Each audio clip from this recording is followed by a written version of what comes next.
اعوذ باللہ من الشیطان الرجیم بسم اللہ الرحمن الرحیم۔ سب ویڈیو دیکھنے اور سننے والوں کو السلام علیکم۔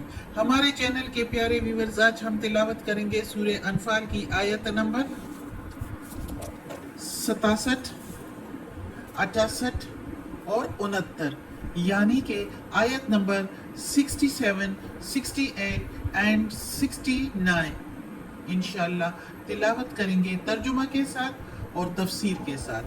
تو چلیں شروع کرتے ہیں آج کا سبق، لیکن شروع کرنے سے پہلے چینل کو سبسکرائب کریں، بیل نوٹیفیکیشن کو آن کریں تاکہ اگلی ویڈیو آپ کو آسانی سے ملتی رہے، اور ہو سکے تو شیئر بھی کریں تاکہ زیادہ سے زیادہ لوگ دیکھیں، آپ کو بھی ثواب ملے اور مجھے بھی۔ تو چلیں اب شروع کرتے ہیں آج کا سبق۔ اعوذ باللہ من الشیطان الرجیم بسم اللہ الرحمن الرحیم۔ ما کانا نہیں ہے، لنبی ایک نبی کے لیے، یا نہیں چاہیے نبی کو، ان یکونا یہ کہ رہنے دے لہو اس کے پاس یا اپنے پاس، اسرا کے میننگ قیدی، حتی یہاں تک کہ یسخنا خوب خون ریزی ہو جائے، فی الارض زمین میں، تریدونا تم چاہتے ہو، تریدونا کے میننگ تم چاہتے ہو، اردوا سامان، اردوا کے میننگ اسباب، سامان، فائدہ، ارد دنیا تم چاہتے ہو سامان زندگی کا، دنیا کا یا فائدہ دنیا کا، واللہ اور اللہ، یرید وہ چاہتا ہے، یرید الاخرہ آخرت تمہارے لیے، واللہ اور اللہ، عزیز حکیم زبردست حکمت والا ہے بے شک۔ اب یہ آیت بھی جنگ بدر کے ساتھ کے واقعہ میں داخل ہے، کیونکہ قیدیوں کی بات ہو رہی ہے جو کہ جنگ بدر میں پکڑے گئے تھے۔ مال غنیمت جو ملا تھا تو جنگ بدر میں اس کا فیصلہ تو اللہ تعالیٰ نے کر دیا کہ اس کو کیسے ڈسٹریبیوٹ کرنا ہے۔ اب قیدیوں کی بات ہے، وہ اللہ تعالیٰ نے محمد صلی اللہ علیہ وسلم اور صحابہ کرام یعنی مسلمانوں پر چھوڑ دیا تھا کہ اس کا فیصلہ کریں۔ اب مسلمانوں کے آگے دو رائے تھی، یعنی دو وجوہات کی بنا پر وہ فیصلہ کر سکتے تھے۔ ایک تو یہ کہ ان کو رہا کر دیا جائے فدیہ لے کر، اور دوسرا یہ کہ ان کو قتل کر دیا جائے۔ یہ دو رائے، اس میں سے ایک، دو صورتحال، ایک اس میں سے جو ہے اس کو اس پر عمل کرنا تھا۔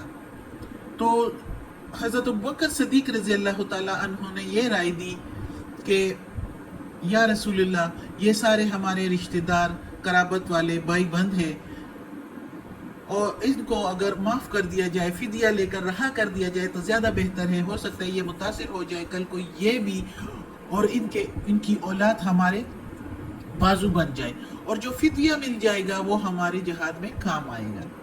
اسی طرح بہت سے اور بھی مسلمان صحابہ کرام اسی رائے کو دیکھ کر اسی پر متفق ہوئے، اور محمد صلی اللہ علیہ وآلہ وسلم جو ہے وہ تو خود صلح رحمی، شفقت اور رحم دلی کی وجہ سے وہ بھی اسی فیصلہ کی طرف مائل تھے، جبکہ دوسری طرف حضرت عمر رضی اللہ عنہ اور حضرت سعد بن معاذ رضی اللہ عنہ اس فیصلے سے اختلاف کر رہے تھے، اور وہ کہہ رہے تھے یا رسول اللہ، یہ کفر کے امام ہیں، یہ مشرکین کے سردار ہیں، ان کو سخت سزا دینی چاہیے۔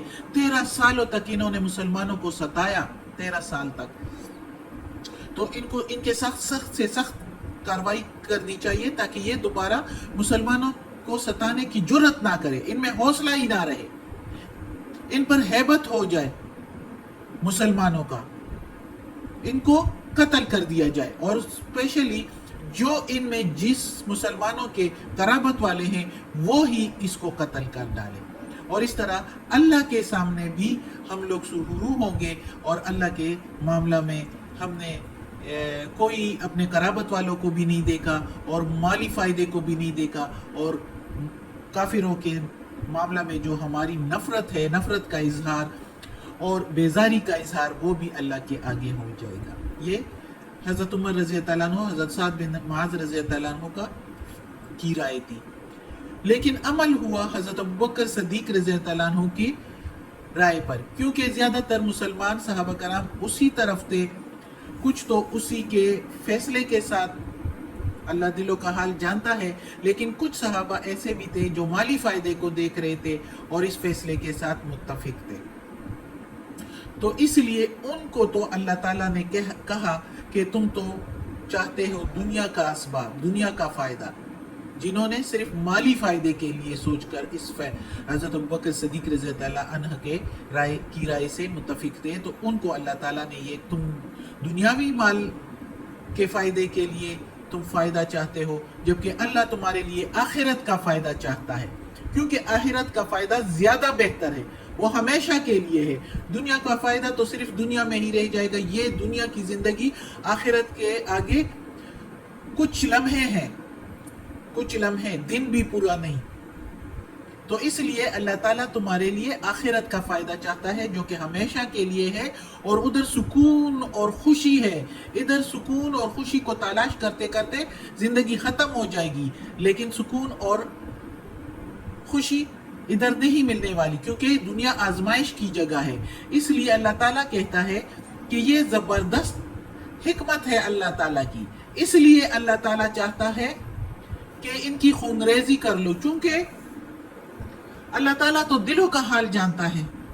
اللہ تعالیٰ کو معلوم تھا کہ ان لوگوں پر نرمی کا کوئی اثر، کافروں پر، مشرکین مکہ پر نرمی کا کوئی اثر نہیں ہونے والا. یہ متاثر ہونے والے نہیں ہیں، جیسے کہ حضرت ابوبکر صدیق رضی اللہ عنہ نے کہا کہ کچھ یہ متاثر ہو جائیں گے.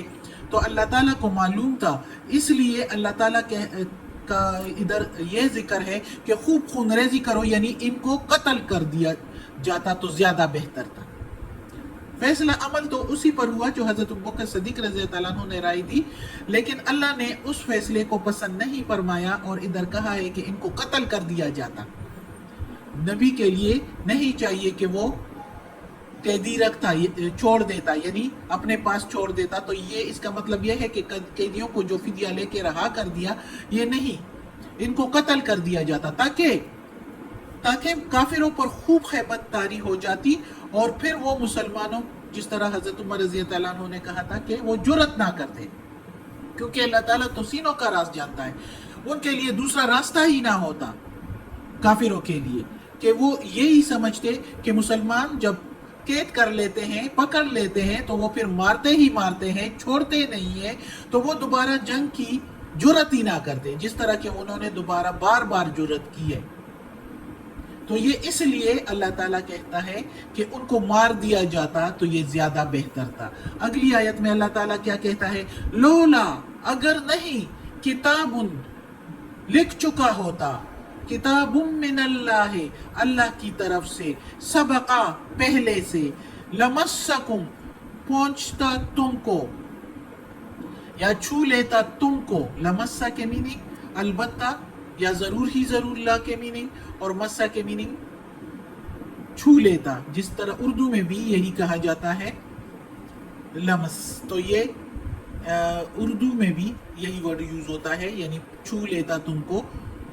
کم کے میننگ تم، فیما، اس میں، یعنی اس فیصلے سے، اخذ تم، اس لینے سے، یہ جو تم نے فدیہ لیا ہے، اس کے لینے سے تمہارے، تم کے میننگ تمہارے، عذاب عظیم، بڑا، یعنی چھو لیتا تم کو یا پہنچتا تم کو اس کے لینے میں، اس فدیہ کے لینے میں تم کو بڑا عذاب، اگر اللہ پہلے سے نہ لکھ چکا ہوتا.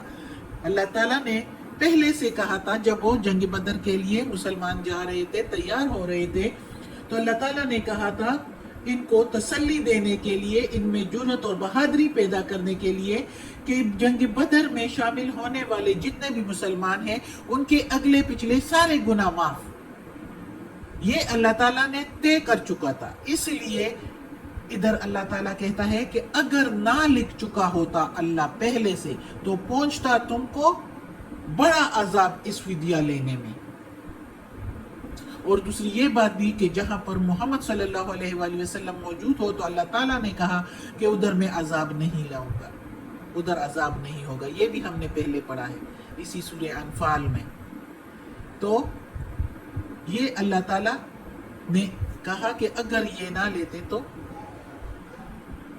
تم لوگوں کو، یہ جو تم لوگوں نے فدیہ لیا ہے، تو اس کے لینے میں تمہیں بڑا عذاب پہنچتا.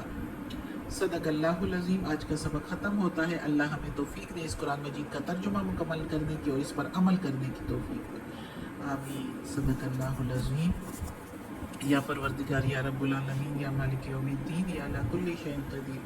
یا اللہ یہ قرآن مجید کی تلاوت کی ہے، اس کے ترجمہ تفسیر میں، تلاوت میں، تلفظ میں، زیر زبر پیش میں کوئی غلطی ہوئی ہو تو یا اللہ معاف کر دینا. تو معاف کرنے والا مہربان ہے. یا اللہ ہمیں اپنے نیک اور صالح لوگوں میں شامل کر دے.